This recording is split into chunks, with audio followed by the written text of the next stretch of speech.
للہ ما فی السماوات و ما فی الارض وَإِن تُبْدُوا مَا فِي أَنفُسِكُمْ أَوْ تُخْفُوهُ يُحَاسِبْكُم بِهِ اللَّهُ فَيَغْفِرُ لِمَن يَشَاءُ وَيُعَذِّبُ مَن يَشَاءُ وَاللَّهُ عَلَىٰ كُلِّ شَيْءٍ قَدِيرٌ۔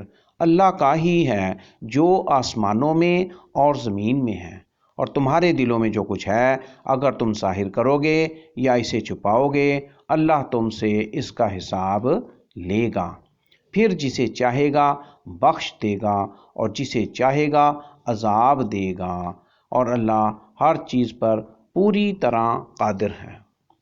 اللہ تعالیٰ کی ملکیت و قدرت کا بیان۔ یحاسبکم بہ اللہ، اللہ تم سے اس کا حساب لے گا۔ بندے جو ظاہر کریں گے اللہ تعالیٰ اس کا حساب لے گا، اور دلوں میں مخفی امور جو قابل مواخذہ ہیں کا بھی حساب لے گا، جیسے گواہی کا چھپانا، دین میں شک کرنا، منافقت کرنا اور تکذیب جیسے امور۔ البتہ اگر بندے کے دل میں نافرمانی کرنے کا خیال آئے مگر وہ نافرمانی نہ کرے تو یہ معاف ہے۔ اس کی دلیل یہ حدیث ہے، ان اللہ غفر لہذہ الامۃ ما حدثت بہ انفسها ما لم تتکلم او تعمل بہ۔ صحیح البخاری۔ العتق، الخطا والنسیان فی العتاقہ والطلاق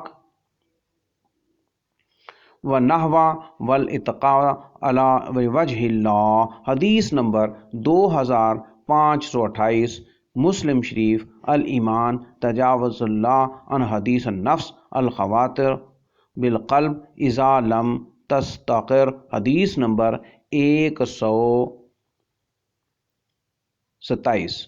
ابو داؤد حدیث نمبر 2209، ترمذی شریف حدیث نمبر 1183، نسائی شریف حدیث نمبر 3434 اور 3435، ابن ماجہ حدیث نمبر 2044 اور 2040۔ اللہ نے اس امت سے وہ امور معاف کر دیے ہیں جن کے متعلق محض دل میں خیال آیا ہو، جن کے متعلق انہوں نے گفتگو نہ کی یا عمل نہ کیا۔